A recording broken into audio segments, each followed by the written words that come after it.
What is good, everybody? Welcome back to another Mock Draft Monday. I apologize. Today is not going to be a live stream. It is going to be a pre-recorded draft. I am out of town on business for most of the week, so I apologize for that. But regardless, today we're going to be going over to Underdog Fantasy. We are going to be drafting a team in the Chihuahua 2. So hopefully you guys are excited for that. We are not using any specific strategy today. I know our past couple mock drafts, we've done 0 RB, hero RB, and things like that. But today we're just going to be drafting the best team we can possibly draft. So without further ado, let's hop right into this draft and let's get this thing started. So if you've never drafted on Underdog Fantasy before, it is 4-point passing touchdowns, 12 teams, half-point PPR, and we don't ever know our draft spot until the draft starts. So it looks like today we're going to be drafting from the 5 spot, which is good for us because that's going to give us one of these top elite assets, and that will be a good cornerstone piece for us to build our team around as we build this roster out. So as you can see here, the number 1 pick is on the clock as it is. It is a 30-second clock for this draft. So Justin Jefferson's going to come off the board. Jamar Chase will come off of the board, and we should be getting ready for our pick as well.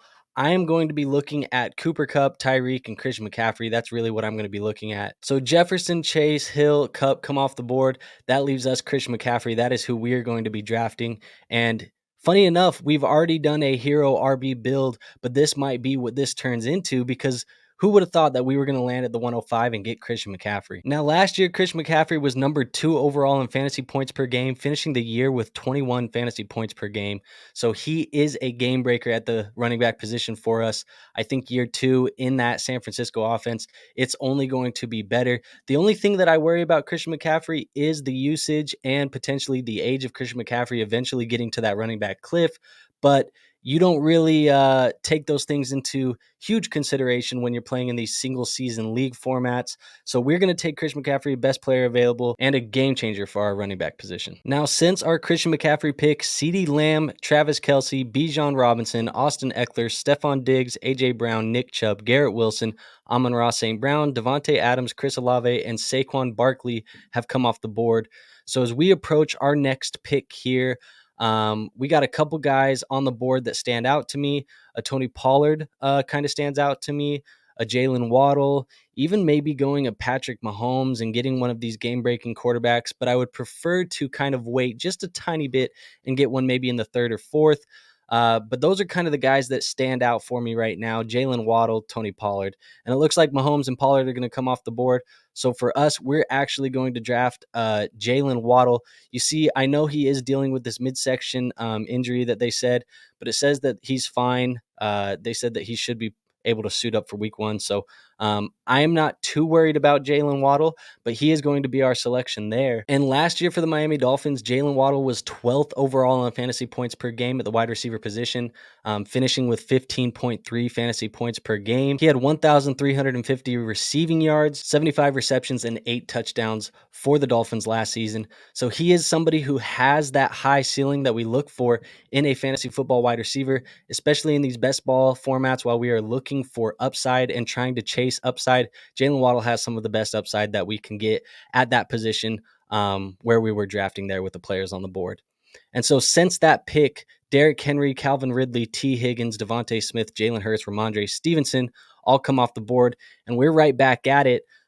Really wouldn't mind shooting a Josh Allen pick here. Lamar Jackson off the board, Josh Allen off the board, and that kind of takes away our plan there. With that being the 2 guys that come off the board, I think what I'm going to end up doing is I'm going to end up taking DK Metcalf.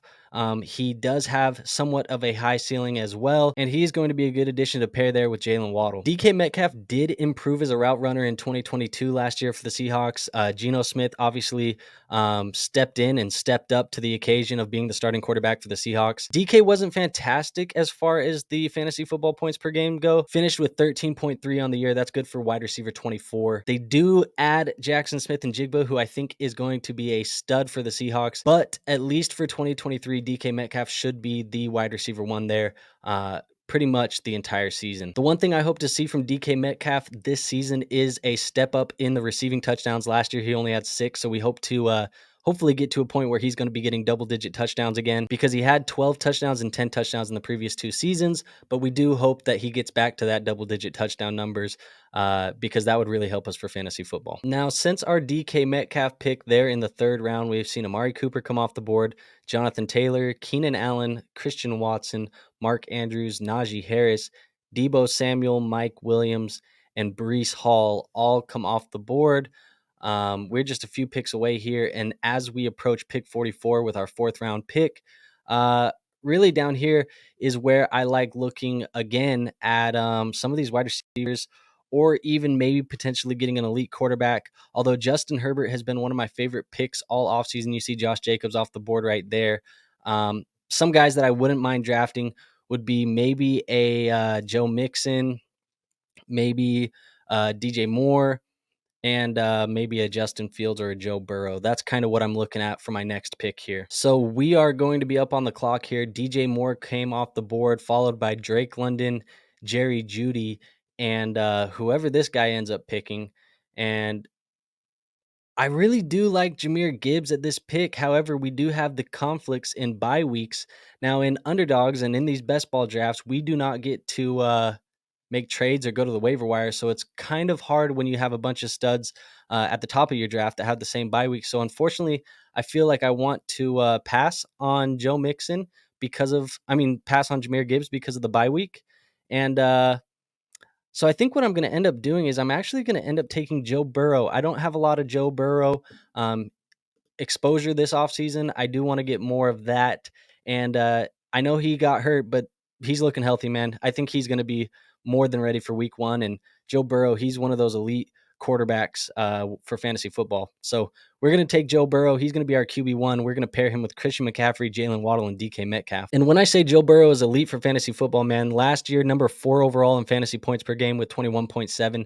So we're going to get him in our draft as the QB5. Last year, he was QB4. Even if he's close to that, we're going to get our return on investment. So I feel very comfortable with Joe Burrow as our QB1. And you see, after Joe, we did have Jahmyr Gibbs, Joe Mixon, Terry McLaurin, Christian Kirk, DeAndre Hopkins, Brandon Ayuk, and then 1 or 2 more picks until we're on the board. Now, looking how this has played out, I kind of wish that we would have went with the Joe Mixon pick, and then we would have taken Herbert, Fields, or Burrow with this pick. But that's okay. You know, you live and you learn when you do these drafts. I treat them as mock drafts, so you're always learning and developing.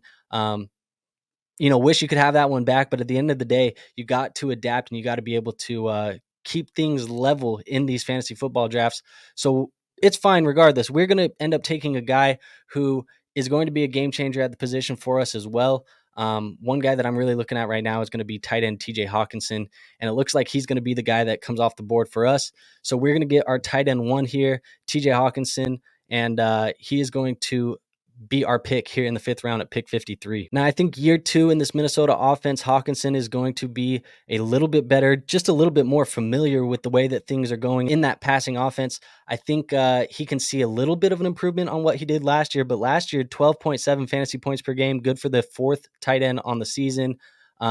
We know that when it comes to the tight end position, if you don't have one of the top 3 or 4 guys, it's really hit or miss after that. So to me, it was important to go in, get one of these 3, Kelsey, Andrews, and Hawkinson. Those are my top 3 in fantasy football. And those are really the only 3 that I'm comfortable taking early.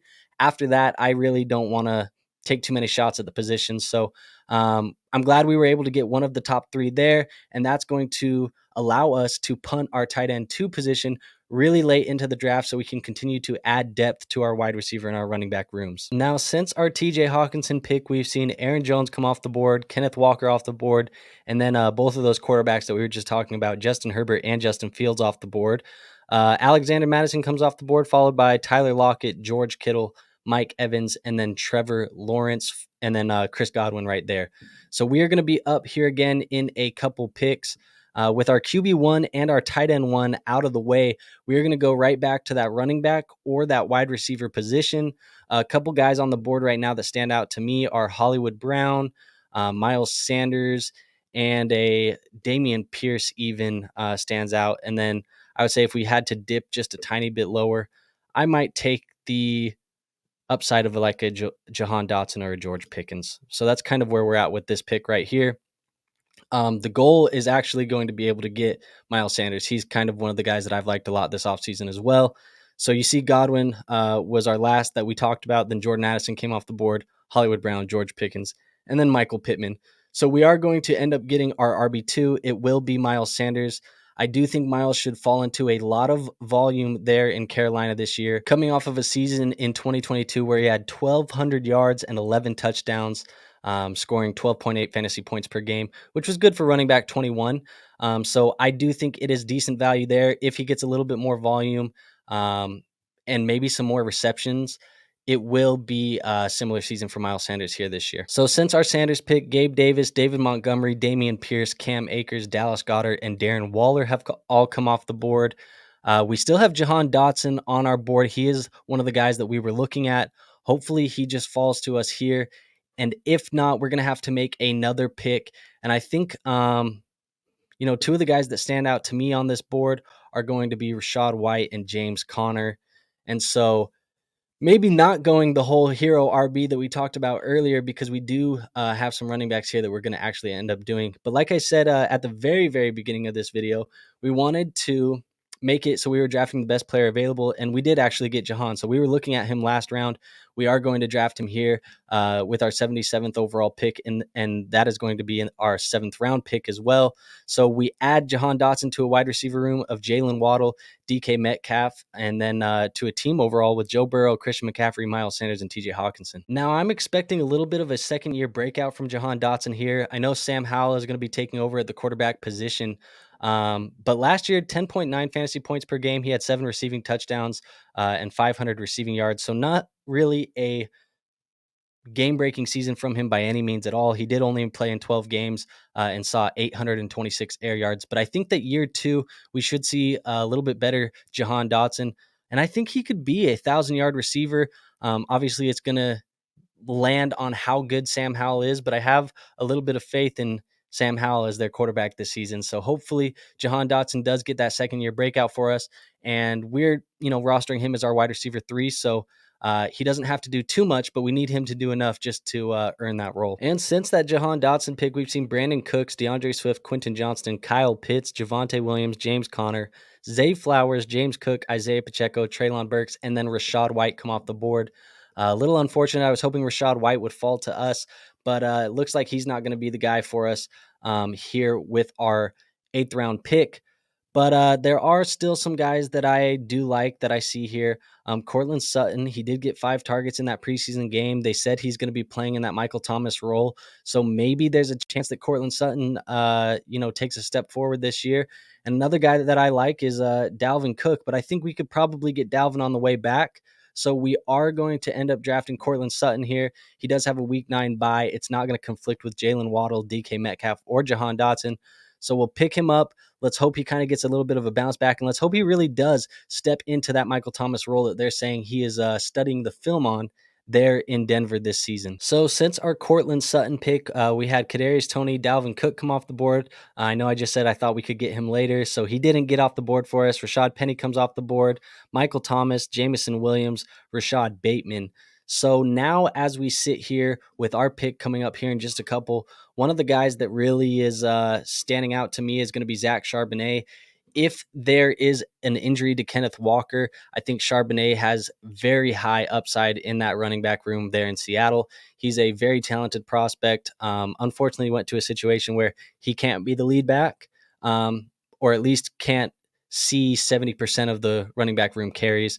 That's just not a situation for Zach Charbonnet. But I feel comfortable with Christian McCaffrey and Miles Sanders, so I do want to shoot upside. I'm not as confident as some of the community is in a Antonio Gibson. And then there's just not a lot of other guys in this tier that I really like. So I'd rather just shoot upside. I think Charbonnet, if there was a Walker injury, could be a running back 1 for fantasy football. So we will draft Zach Charbonnet here. So since Zach Charbonnet has come off the board, we've seen Dak Prescott, Brian Robinson, Juju Smith-Schuster, a player I was hoping to get here with our next pick, A.J. Dillon, Kirk Cousins, Evan Engram, Antonio Gibson, Aaron Rodgers, Pat Freiermuth, David Njoku, Khalil Herbert, another player that I was hoping to get here with this pick, Romeo Dobbs, and then 2 more guys until ours. So One guy that I have my eye on is going to be Nico Collins. Hopefully we can get Nico. And then as soon as I say that, obviously he gets drafted. So we're going to have to go back to the drawing board.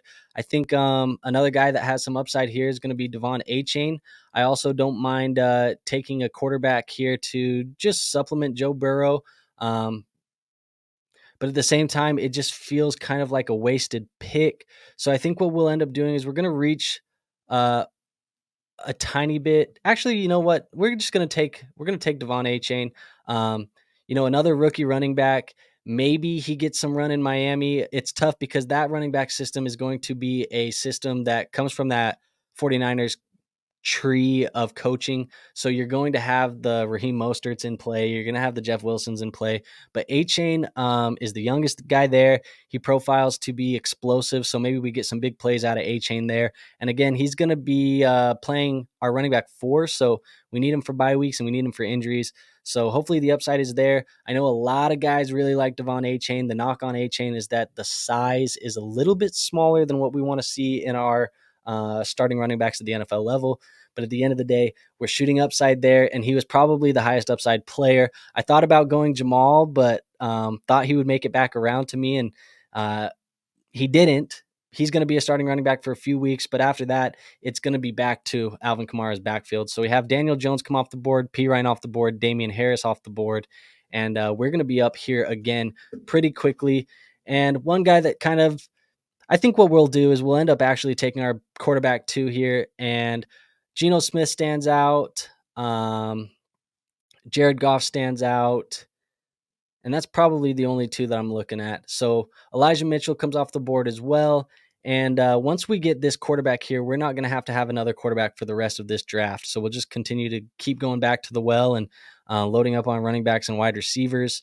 Would like to get a couple more wide receivers here in the next couple rounds. Sam Laporta coming off the board very early.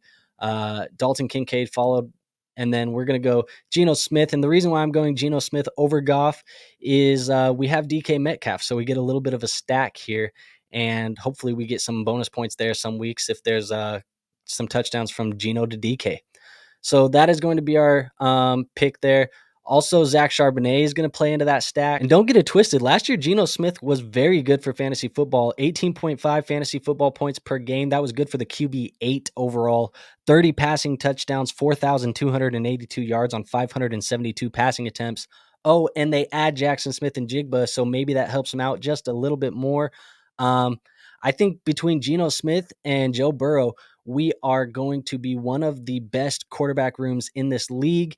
And we should not worry about the points at our quarterback position for the remainder of this draft. We are going to be good, and we're going to be good throughout the rest of the season. So I'm very, very happy with the Burrow-Smith quarterback room that we've put together. So since we've taken Geno off the board, Michael Gallup came off the board, followed by Jerick McKinnon, Jacoby Myers, Darnell Mooney, Russell Wilson, Alan Lazard, Tank Bigsby, Jalen Warren, Jared Goff, Zay Jones, and Tyler Algier.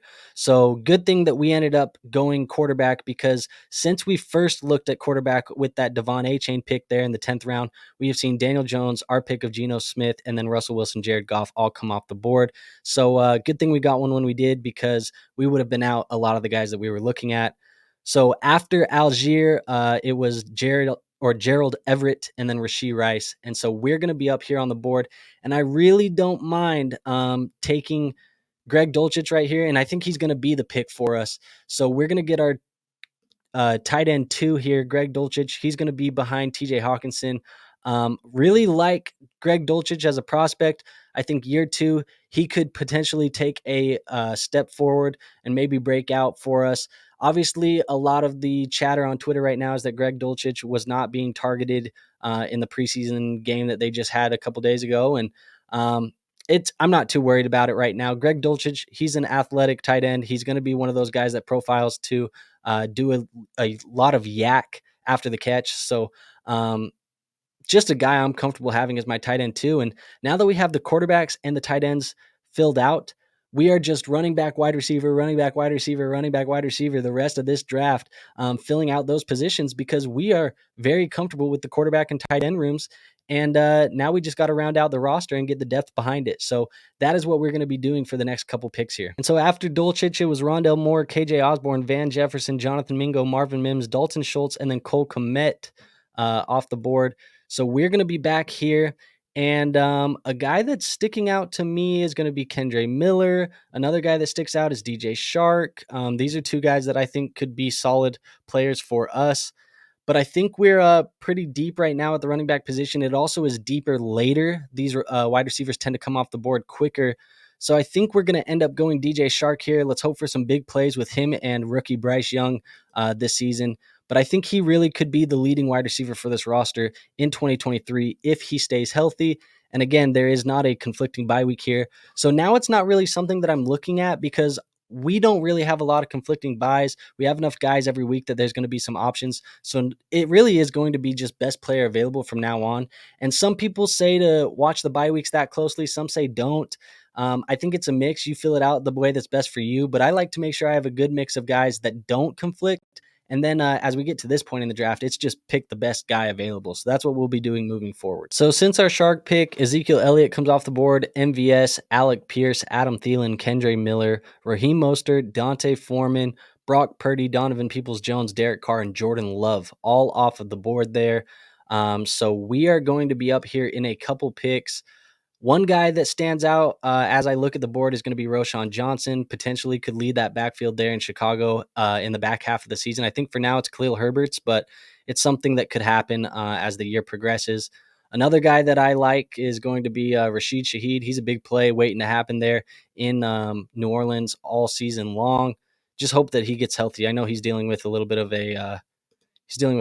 a groin injury right now. But it looks like Stafford and Pickett come off the board and Gainwell before them. So we are going to get Roschon Johnson. He's going to be our pick here. So we'll take Roschon, and he will be added to this running back room. And I know we're starting to get a lot of rookie running backs. We have Charbonnet, A-Chain, and Johnson.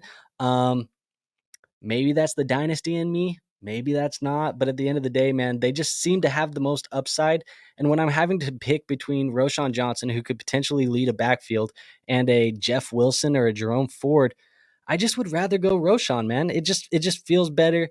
I just think the upside is better there as well. So it's something that I know maybe we don't want to lean on this many rookies in a single season format, but we have Christian McCaffrey, man. So at the running back position, does it really matter after Christian McCaffrey? Now, if he gets hurt, we might be in some trouble. But for now, we're gonna play like nobody's getting injured right now because we can't project injuries, right? We can't project them. So we're gonna take Christian McCaffrey, or we're gonna lean on Christian McCaffrey, and we're gonna go with these running backs: Charbonnet, A-Chain, and Johnson as depth. And so since Johnson came off the board, it was Singletary, Bryce Young, Isaiah Hodgins, Taysom Hill, Jeff Wilson, Tajay Spears, and then Mecole Hardman. So hopefully Rashid Shaheed does not get picked here because he's somebody we were looking at with the last pick, and he might be who we end up getting right here as well. So Irv Smith comes off the board for CMP3, and we end up going Rashid Shaheed. He's the guy that we were looking at last round as well. So we're going to double tap there, get both the guys we wanted, Roschon Johnson and Rashid Shaheed. Now, since Shaheed has came off the board, we've seen Kareem Hunt follow off the board right after him. He's visited with the Colts, the Vikings, and the Saints lately, so we'll see where he ends up going. John Mechie III comes off the board, Juwan Johnson, Jaden Reed, Jerome Ford, Jalen Hyatt, Tyler Conklin, Dawson Knox, Amir White, and then Curtis Samuel off the board there. So we're approaching our pick here in the 16th round, pick 188. Gus Edwards off the board right there as well. I'm looking right now potentially at a Paris Campbell, Devontae Parker, maybe a Hunter Renfrow, a Darius Slayton. These are guys that I'm kind of looking at. Also don't mind a Lenny Fournette as we get a little bit further down, maybe even a CEH, a Chase Claypool. These are all guys that I'm looking at right now. So we'll see how this develops. Devontae Parker off the board following Gus Edwards, and then Jake Ferguson, tight end for the Dallas Cowboys, comes off the board. So as soon as Gotham lets us know who he is going to be taken, I think we're going to end up going with one of our guys here. And I think what we'll do is we'll probably take he went take Dell. So I think what we'll do is we're probably going to take Darius Slayton. He's the guy who I think is going to profile as their X wide receiver. Campbell's competing in the slot. I'd rather just have the guy who has big playability, and that's going to be Darius Slayton. So we will take Slayton there, and he's produced in fantasy football for us before on a week to week basis. Not necessarily for a full season, but this is best ball, so they're going to be playing our best lineup every single week. So when he does have those spike weeks where he catches those long touchdowns, he potentially could be plugged into our lineup. So we'll go Darius Slayton there. And I might even just, with this next pick, just take Chase Claypool because I don't want to double dip in this Giants offense. I don't know how comfortable I feel about Hunter Renfrow, but he may be somebody that we end up taking there too. I just know they have double 13s, but it doesn't matter because we don't have any conflicting buys right now. So we'll see what ends up happening. You see Kyler Murray and Paris Campbell come off the board after Slayton there. And then CJ Stroud comes off the board. Then after Stroud, it goes Justin Ross, Richie James, and Sam Howell. Now, I will say the value that people are getting on Kyler Murray in drafts this offseason feels significant. At this current ADP, I feel like the risk of drafting Kyler Murray is so low, but the upside is just so high for Kyler Murray at this point. So we'll see what happens with that. But we already had 2 QBs, so we really didn't need to go for it. So Hunter Renfrow and Khalil Shakir come off the board. So we are going to end up going with Chase Claypool, and hopefully he gets a little bit of a bounce back this year. So our wide receiver room is actually going to be finished now too. I don't plan on drafting another wide receiver. So Jalen Waddle, DK Metcalf, Jahan Dotson, Cortland Sutton, DJ Shark, Rashid Shaheed, Darius Slayton, and Chase Claypool will round out that room for us. So since our Chase Claypool pick, we've seen Luke Schoonmaker, Tyquan Thornton, Hunter Henry, Luke Musgrave, Clyde Edwards-Helaire, Chuba Hubbard, Corey Davis, Joshua Palmer, Hayden Hurst, and Cordero Patterson come off the board. So this pick here, we're going to end up going running back. You see Trey McBride off the board there as well. Some of the running backs that I have here on my watch list, Mac Jones just off the board. We have Leonard Fournette, Ty Chandler, and Malik Davis. Lenny, he's kind of our first option here that I like. He's a veteran running back that's shown it before. Maybe a little bit older, maybe the production comes down, but he could sign into a backfield and get an opportunity to be fantasy relevant this season. And he's our last pick. We need a running back, so why not go Leonard Fournette? You see he's worked out with the Patriots a little while back. Whether he lands there or not, I don't know. I don't really care. I just think that Leonard Fournette can find his way onto a roster this season, especially if there's an injury, sometime this year, and especially in training camp. So we will take Leonard Fournette here, and it's not sexy, it's not pretty, but that is going to round out our team there. Just to recap the roster for you guys one more time, and if you've made it to this point in the video, let me know in the comments below your thoughts on this roster. What would you do different? What did you like? What do you don't like? But our quarterbacks are going to be Joe Burrow and Geno Smith. Running backs, Christian McCaffrey, Miles Sanders, Zach Charbonnet, Devon Achane, Roshan Johnson, and Lenny Fournette. And then at the wide receiver, we got Jalen Waddle, DK Metcalf, Jahan Dotson, Cortland Sutton, DJ Shark, Rashid Shaheed, Darius Slayton, and Chase Claypool. And then the tight ends, TJ Hawkinson and Greg Dulcich. So that will round out our roster for us here today. Now, if you did enjoy the video, please make sure to leave a like, comment, and subscribe. Also, if you like talking fantasy football, go join our Discord. It is free to join. It'll be linked in the description and in the YouTube banner. And aside from that, I don't have anything else for you guys today. If you enjoyed this video, watch one of these ones here, and I will see you on the next video. Peace out.